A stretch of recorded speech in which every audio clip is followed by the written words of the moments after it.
Hey, it's me, Nalvazar, and welcome to another Magic Puzzle Quest video. In today's video, I'm going to be going over some combos with cards in the new Outlaws of Thunder Junction set. So, let's get into it.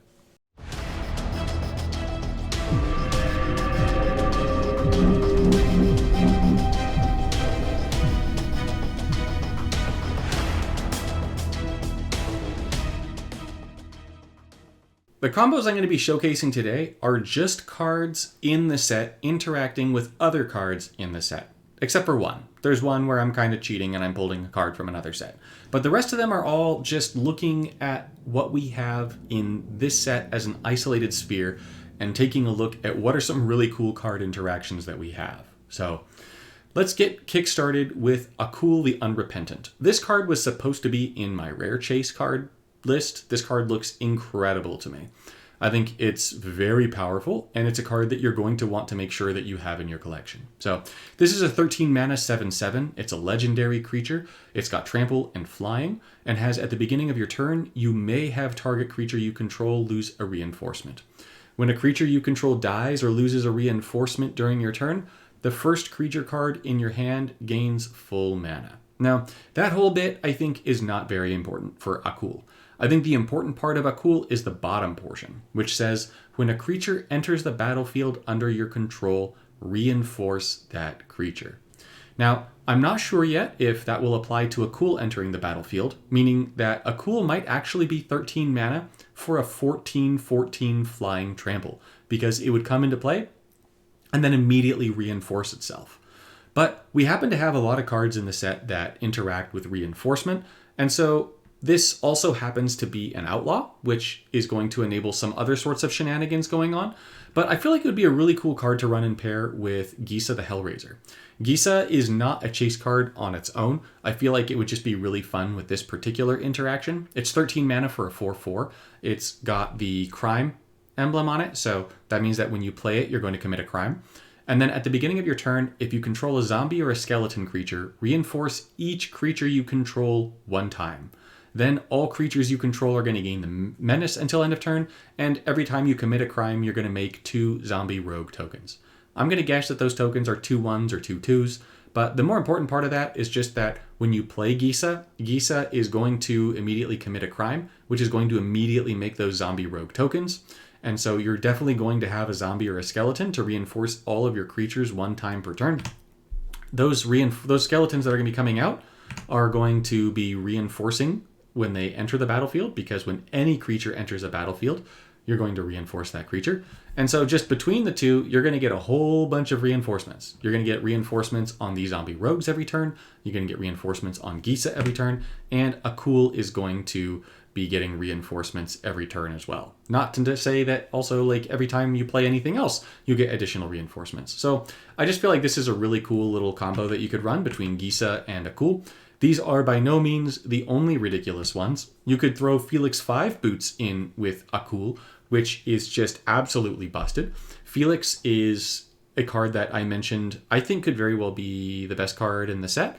It's a masterpiece. It's 14 for a 5/5. It's also an outlaw, and has, when a creature you control deals combat damage to your opponent's planeswalker, create a copy of that card in your hand with full mana.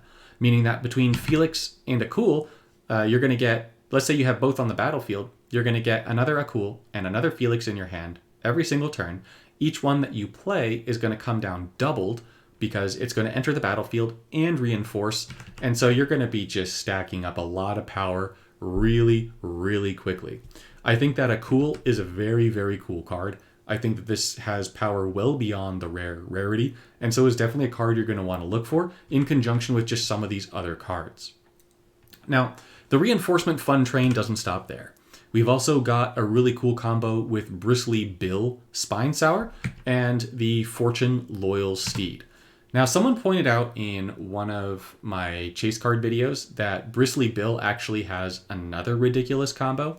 That Bristly Bill can serve as Groot to our Rocket Raccoon to enable some serious green shenanigans. Because this creature is a 2/2 for 12 and says when this creature enters the battlefield or is reinforced, creatures you control get +2/+2 permanently. Furthermore, anytime you have a landfall, a trigger of 4 or more gems matching, you're going to reinforce each creature you control 1 time. So if you pair this with the raccoon makes it so that every time a green match is made, a bunch of gems are converted to green, which means you're going to be very quickly reinforcing that raccoon over and over and over again, which is going to cause more and more and more green gems to trigger, which is going to reinforce all your creatures, which is also going to empower all your creatures, and is going to be particularly nasty. I'm actually quite afraid of how this will work in conjunction with loop timers. Those two are going to be wildly broken together. However, if we're just going to stay in set and we take a look at Bristly Bill with Fortune Loyal Steed, Fortune Loyal Steed is 15 for a 2/4. It's got Saddle 2, which conveniently, Bristly Bill is a 2/2, and has when this creature enters the battlefield or is reinforced, your other creatures get +2/+2 permanently. When this creature becomes saddled, double the buff values of target creature you control until end of turn. And then if this creature is saddled, then you're going to reinforce the first creature you control. So there's a lot to unpack here. Firstly, anytime you get a landfall, you're going to reinforce each creature, meaning that Bristly Bill is going to get reinforced, and it's also going to reinforce our Fortune Loyal Steed.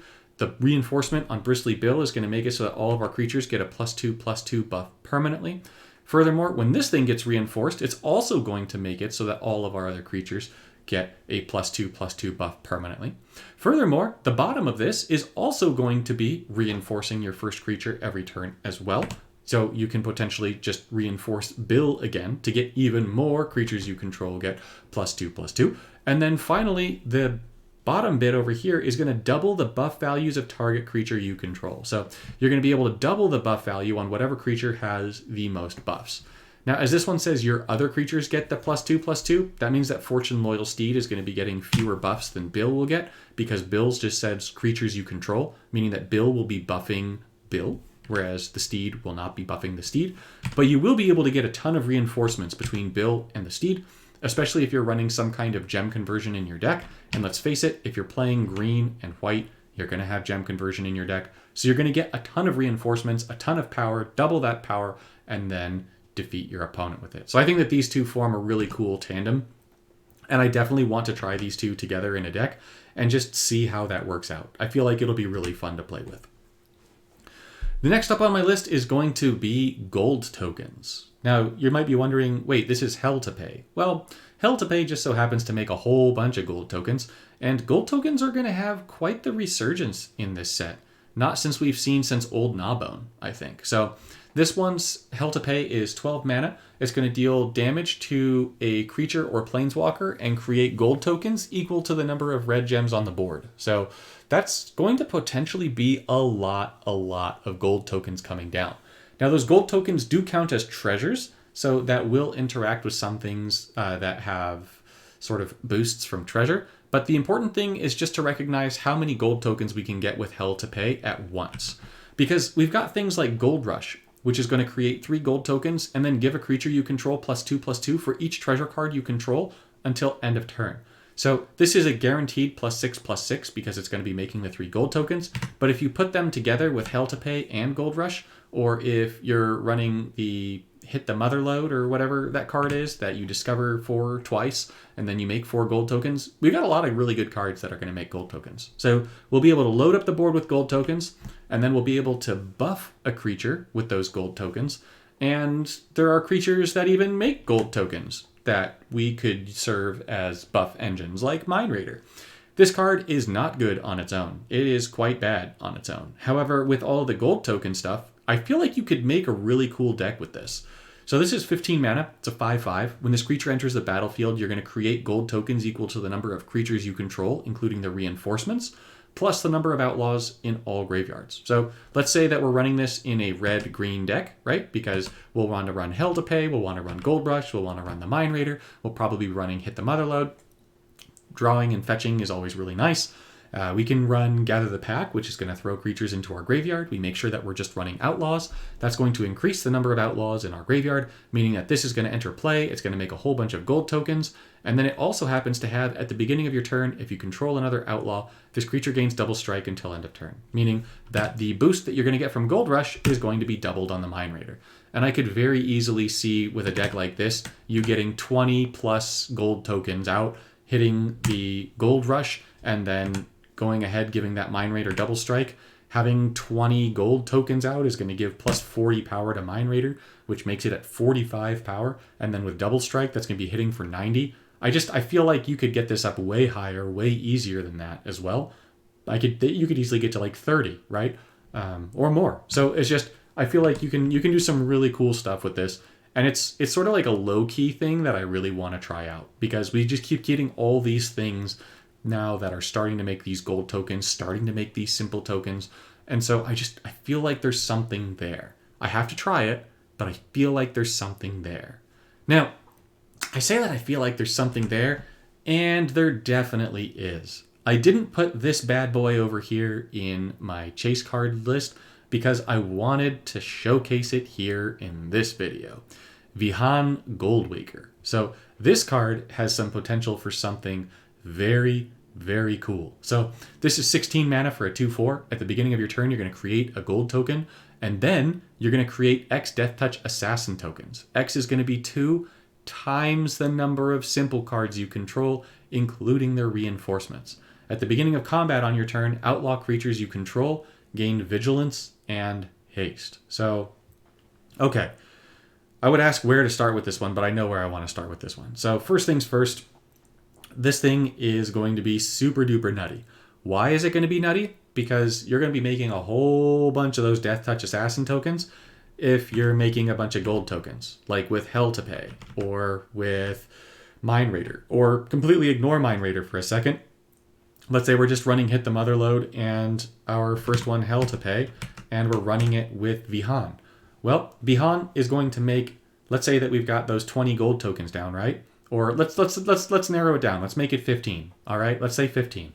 So with 15 gold tokens down, you're going to be making 15 times 2 of these Death Touch Assassins. So you're going to be making 30 of these Death Touch Assassins every single turn. And those Death Touch Assassins will probably be 1/1s with Death Touch. So not very strong on their own.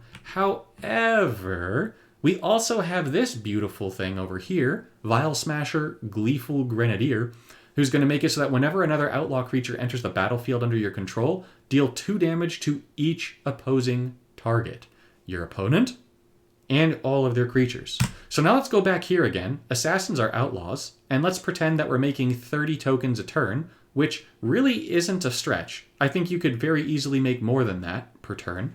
Well, those 30 tokens are going to be doing 60 damage to each of your opponent's creatures and your opponent's planeswalker, and they're going to have haste, so they're going to be attacking for their 30, and you've got this thing attacking, and you've got the Vile Smasher attacking. So right there, you're hitting for what, 93, 95 damage? And that's assuming that you haven't done any other damage. Whenever another outlaw creature enters the battlefield, depending on the order, that's going to be more.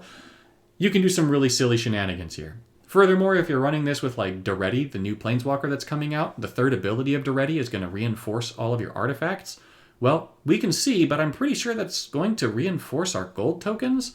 And if it does, then this is going to ramp this thing up even more. Those gold tokens are going to be more sticky on the board, making them harder to get rid of because they'll have more shields. And they're going to make even more assassin tokens, which is going to trigger an immediate loss condition for your opponent. So I think that Vhan and Vile Smasher is going to be a tremendously fun combo to play. They're both red-black, so you can put them in a wide variety of decks. You're probably going to want to use the red because you're going to want things like Hell to Play and Hit the Mother Load to make more gold tokens. But we've just got a lot of ways to make gold right now. A lot of ways to make gold. And this is a way to really capitalize on that gold. You just need these 2 bad boys, and you're going to be hitting real hard. Next up on my list, Annie Joins Up. Annie Joins Up is a card that we did not need at all. I am not super thrilled to see this thing coming into the game. This is 12 mana. It's got 3 shields. It is unfortunately green. It also has red and white in the color identity, and has when this support enters the board, an opposing vanguard loses 5 shields or do 5 damage to the first opposing creature. Yeah, that part of it, that not great. The part of it that is great is when a creature enters the battlefield under your control, if that card is legendary, create a copy of that card in your hand. Now, this wouldn't be a big deal. This wouldn't be a big deal at all if we didn't have a legendary creature that wound up giving us a way to get a ridiculous amount of mana that could chain with this and play more copies of itself and already has an absurdly high base power. Oh wait, there is. Because Galta really needed more toys that make it absurdly powerful.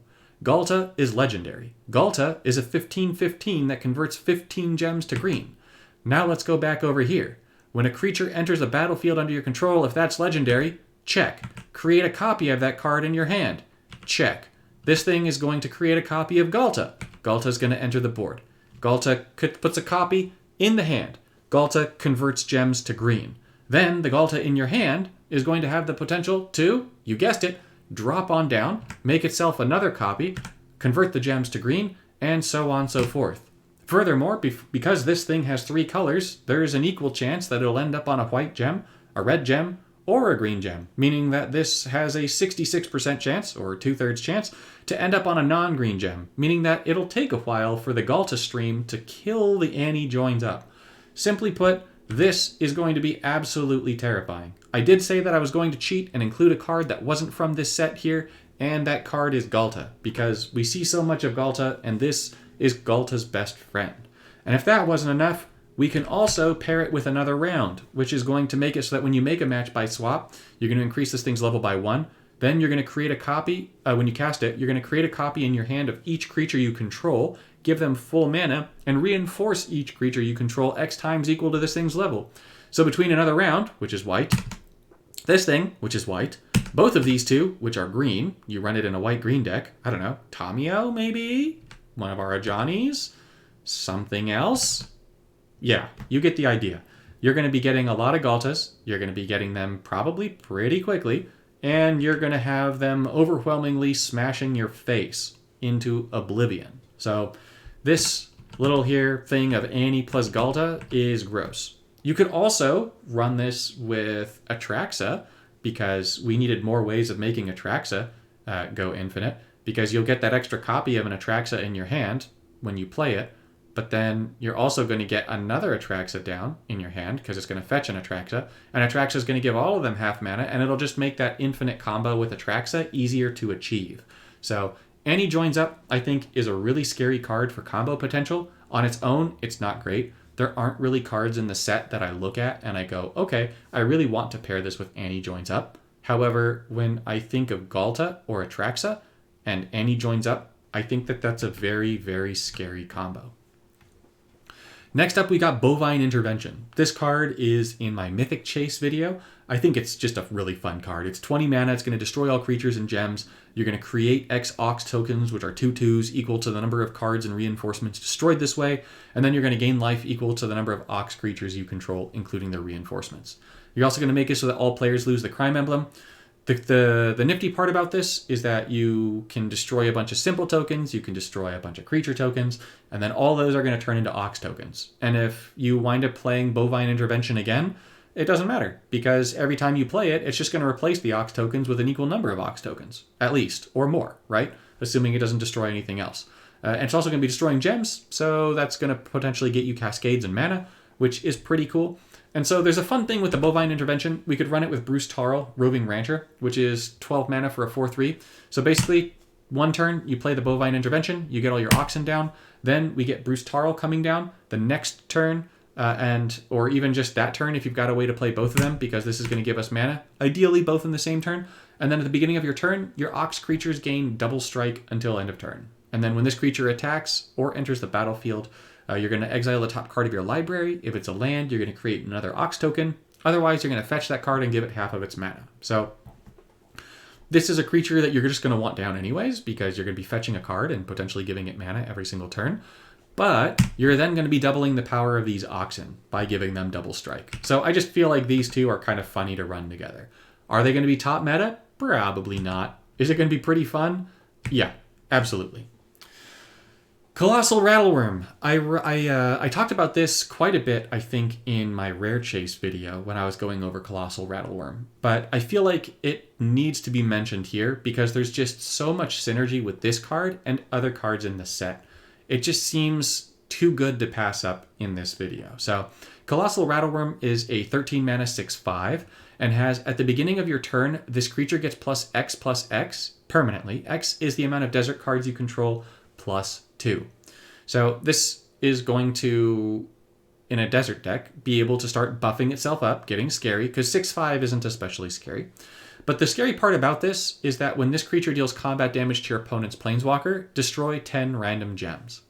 Now this is scary for a number of reasons. We could give this thing double strike. If we give it double strike, it's going to be destroying 10 random gems twice, which is super duper scary because we've got so many cards in this set that are really, really powerful that have activated gems or give us a boon if we lower their shield count. So if we take a look at just some of the cards that are going to pair really well with this, we've got Demolition Field, which is a masterpiece. It's going to be activating 10 gems on the board, and when you match or destroy those gems, you're going to gain 4 mana, then destroy a random opposing support, which can affect vanguards. So this thing's going to attack, it's going to destroy 10 random gems. It's almost definitely going to be hitting some Demolition Field gems, which is going to get rid of your opponent's supports and give you a whole bunch of mana. We've got Desolate Mire, which we can throw in there, which is going to be giving us even more mana. The Mire is not a desert. The Demolition Field is not a desert, so neither of those are going to be boosting the Rattleworm for that purpose. However, the amount of mana and loyalty that you're getting, furthermore, with this Desolate Mire, the creatures you control gaining Death Touch and Lifelink, meaning that this worm over here is going to get Death Touch. And so it's just going to be steadily getting stronger and stronger, and then it's just going to be giving you ridiculous amounts of mana, ridiculous amounts of life, completely annihilating your opponent's supports. And if we decide to throw in some deserts, like say Sandstorm Verge, then this will also make it so that we can make our opponent's first creature not attack or block. So you'll be able to probably hit this activate gem pretty reliably with the Colossal Rattleworm attacking, destroying the gems, find a way to give it double strike. These 3 lands are all colorless, so you can definitely run them in a deck with the Colossal Rattleworm. But if that wasn't enough, we've also got Omen Path Journey, which is going to be a 14 mana enchantment. It's got 4 shields. It can't be reinforced, meaning that you can have multiple copies of it on the battlefield at the same time. It can't gain shields, which doesn't matter. When it enters the battlefield, you're going to exile the first 4 land cards from your library. Blip, blip, blip, land, land, land. And then whenever this thing loses shields, you're going to return the first land card from your exile to play and reinforce it. So this here is going to almost assuredly get popped by this thing hitting gems. And then that is going to bring these 3 down, which is going to give us insane amounts of mana. We're going to be pulling all the lands out of our deck, meaning we aren't going to be drawing them, meaning that we're going to be drawing a lot more Omen Path Journeys and a lot more Rattleworms and a lot more other things if we want. There is also a card, I shouldn't really get into cards from other sets, that makes activated gems and then brings enchantments back from your graveyard. Well, yeah, you're going to be destroying these. You're going to be able to bring them back. You're going to get a whole bunch more of these lands out. And then with these lands coming out, you're going to be getting a whole bunch of mana. You're going to be able to play out your whole hand every single turn. You're going to be able to activate probably whatever loyalty abilities you want every turn. And then you're going to make it so your opponent's first creature can't attack. And all the while, this Rattleworm is going to have Lifelink and Death Touch. It's going to be getting more and more powerful. And I just feel like that sounds like the basis for a really cool deck. Because the Rattleworm on its own is cool. It's going to be hitting things. It's going to be destroying gems. It's going to be getting you mana. Demolition Field on its own is going to be a really good card. Desolate Mire on its own is going to be a good card. Maybe a really good card. Sandstorm Verge on its own is going to be a really good card.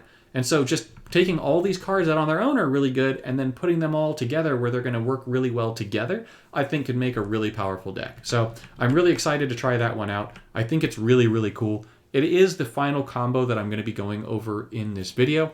Yes, there are other combos outside the set. There are things that you can do with cards that are not in the set.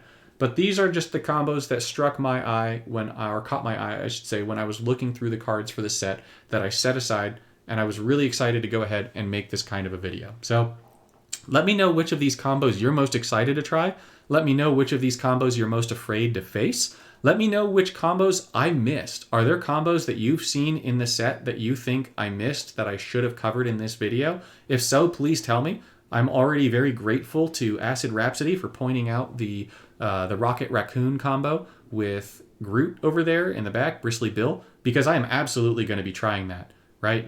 I have to make a Guardians deck off of that. So I love your guys' input and feedback. Thank you all so much for watching, and I'll see you in the next one.